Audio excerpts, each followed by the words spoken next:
Bismillahirrahmanirrahim. Assalamualaikum warahmatullahi wabarakatuh. Pemirsa yang dirahmati Allah, marilah kita simak ceramah dari Ustadz Abdul Somad dengan tema Ketika Kamu Tidak Bisa Memaafkan. Sebelumnya marilah kita berselawat terlebih dahulu. Allahumma sholli ala Sayyidina Muhammad wa ala ali Sayyidina Muhammad. Selamat menyaksikan. Patah bisa disambung, kaca retak bisa direkat, tapi hati yang sakit kemana obat akan dicari. Kalau kita punya handphone ini dipenuhi oleh foto, video, program, aplikasi, maka dia lama-lama jadi hang. Kenapa? Karena terlalu banyak menyimpan data. Sifat manusia selalu menyimpan data. Data apa yang dia simpan? Yang dia simpan adalah kebaikan dirinya dan kejahatan orang. Itu yang selalu tersave. Maka ketika Islam datang, Islam tidak mengatakan buang semua datamu, enggak. Atau simpan semua, tidak. Tapi dibalik, lupakan semua kejahatan orang, lupakan semua yang pernah dilakukan orang terhadapmu, dan ingatlah salahmu kepada orang. Nah, jadi kita coba untuk mengalihkan itu. Dan kalau kita simpan, lawan dari kata maaf itu adalah dendam. Dendam itu menyimpan. Kalau kita simpan, itu memori kita penuh. Mengingat namanya, membayangkan wajahnya, bagaimana sakitnya, lalu mendramatisirnya. Bayangkan kalau kita tinggal di satu kota, yang nyakiti kita itu ada 5 orang, tinggal di 5 jalan. Berarti kita nggak lewat di jalan itu. Mempersempit kita. Apalagi kalau sampai Google Map tahu. Jangan lewat di sana, ada musuh lama. Jadi yang paling nyaman hidup ini adalah bagaimana menghilangkan bekas-bekasnya larut bersama maaf. Sebagaimana larutnya air garam, sebagaimana larutnya gula di dalam air, sehingga ketika dilihat tidak ada sama sekali, tapi masih ada rasanya. Bagaimana rasa itu dihilangkan, walaupun rasaku belum tentu rasamu. Jadi ketika kita mampu melakukan itu, apa balasan yang diberikan Allah Subhanahu wa Ta'ala? Innama yuwaffas sabiruna ajrahum bighairi hisab. Dan itu yang dilatih di bulan puasa ini. Seorang pemain karate, dan 1 dan 2 dan 3 dan kawan-kawan, ban hitam, tiba-tiba datang orang nantangin dia. Berani kamu sama saya? Puasa mengajarkan ini shaim. Apa makna dibalik ini shaim? Maaf. Padahal dia mampu. Tapi ada juga sebagian orang, kamu nggak ngelawan. Saya sudah maafkan Pak Ustaz. Mana sih orang yang ngejek? Itu yang gede 2 meter tinggi. Itu bukan itu maaf, takut. Jadi maaf itu maksudnya mampu membalas tapi tidak mau membalas. Itu baru maaf.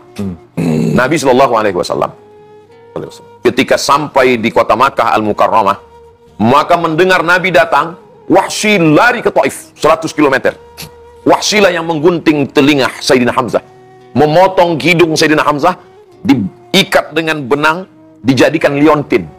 Dia belah dada Sayyidina Hamzah, jantungnya diberikan kepada Hindun, dikunyah oleh Hindun. Mendengar Nabi SAW datang dengan 10.000 pasukan, dia lari pontang-panting ke Taif. 19 hari Nabi di kota Makkah Al-Mukarramah. Tidak ada telinga yang digunting, tidak ada telinga hidung yang dipotong, tidak ada jantung yang dikunyah. Setelah Nabi pulang ke kota Madinah, Wahsy pulang. Dia lihat, aman. Apa yang dilakukan Muhammad SAW kepada kalian? Enggak ada. Dia baik sekali, kata mereka. Disangka mereka Nabi Muhammad itu radikal. Padahal lembut sekali, baik. Akhirnya Wahsy menyusul ke kota Madinah. 8 hari 8 malam naik unta. Sampai di kota Al-Madinah Al-Munawwarah, dia datang, dia temui Nabi. Lalu kemudian Nabi ketika bertemu, anta Wahsy, kata Nabi. Engkau Wahsy? Ya. Qatalta Hamzah. Kau yang sudah membunuh Hamzah? Ya. Nabi memegang dadanya. La ilaha illallah Muhammadur Rasulullah. Nabi memaafkannya. Hanya satu yang dikatakan Nabi. Aghib wajhaka anni. Palingkan wajahmu dariku. Ada sebagian orang yang kurang paham dengan ucapan ini, dia katakan Nabi dendam. Nabi tidak dendam. Tapi ketika melihat Wahsy, Nabi terbayang wajah Hamzah. Masya Allah.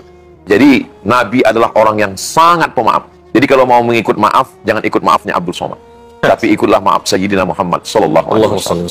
Manusia itu pada dasarnya tidak pernah mati. Ketika dia berada di alam ruh, ia hidup. Wa idza akhadha rabbuka min bani adama min zuhurihim dzurriyyatahum wa asyhadahum ala anfusihim. Nabi Allah mengatakan, alastu bi rabbikum, bukankah aku ini Rabb kamu? Semua kita menjawab, bala syahidna. Lalu kemudian dari ruh itu pindah ke dalam rahim. Di rahim juga kita hidup. Inna ahadakum yujma'u khalquhu fi batni ummihi 40 yawman nutfah, thumma yakunu 'alaqatan mithla dhalik, thumma yakunu mudghatan mithla dhalik, thumma yursalul malaku, dikirim malaikat setelah sperma 40 hari, darah 40 hari, daging 40 hari. Kita hidup di alam rahim. Lalu kemudian di alam dunia ini kita hidup. Lalu kemudian setelah hidup di alam dunia ini kita pindah ke alam barzakh, kita juga hidup. Di alam barzakh itu kita hidup. Makanya ada ucapan salam untuk ketika lewat di makam kuburan. Assalamualaikum ya ahlan diyar minal mu'minin wa inna insyaallah bikum lahiqun yarhamullahu mustaqdimina wal mustaakhirin nas'alullah lana wa lakumul afiyah. Gak mesti satu napas, takutnya berhenti di tengah. Itu menunjukkan bahwa hidup.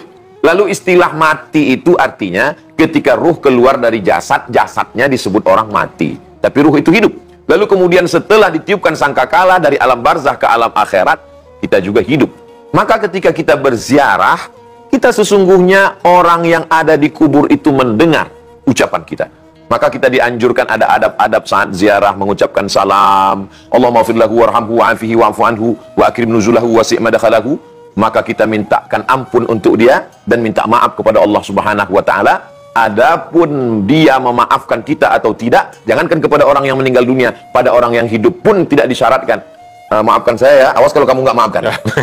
Kita hanya minta ampun kepada Allah, minta maaf kepada manusia. Saya nggak mau minta maaf. Nabi kan nggak ada pernah minta maaf. Nabi naik ke atas mimbar hari Rabu, Kamis, Jumat, Sabtu, Ahad, Senin meninggal. Nabi naik ke atas mimbar, Nabi mengatakan, Man kuntu jalattu lahu zahran hadza zahri. Siapa yang pernah saat aku mencambuk kuda lalu ujung cambuk itu kena ke pundaknya dan dia sakit hati, hadza zahri falyastaqim minhu. Ini pundakku, silakan balas. Lalu kemudian sahabat semua diam.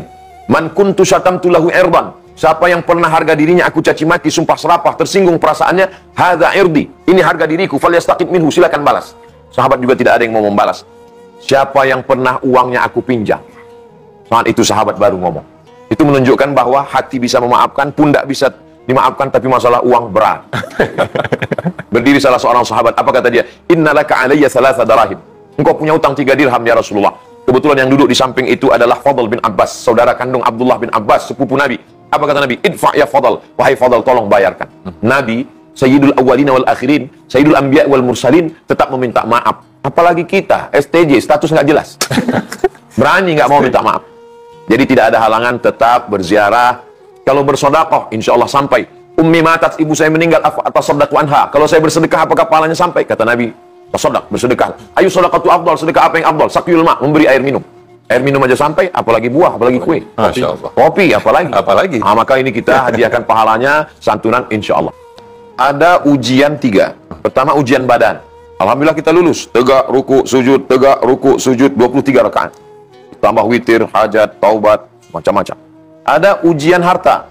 Zakat, sedekah, infak, bagi buka puasa bersama, sahur bersama, makan siang nggak ada. Artinya ujian harta lulus, ujian badan lulus. Ujian yang ketiga, ujian hati. Nah ini yang banyak yang tidak lulus. Makanya banyak orang mengatakan, saya Pak Ustadz, satu sedekah, satu kampung, satu RW, bisa saya bayar. Kalau untuk sholat sampai subuh bisa. Tapi kalau untuk memaafkan, nah, jadi selalu ada ujian tingkatan. Mungkin adik-adik juga di kampus Institut Ilmu Al-Quran Jakarta ada ujian tesis, ada ujian skripsi, ada ujian tesis. Jadi ujian hati ini adalah ujian disertasi.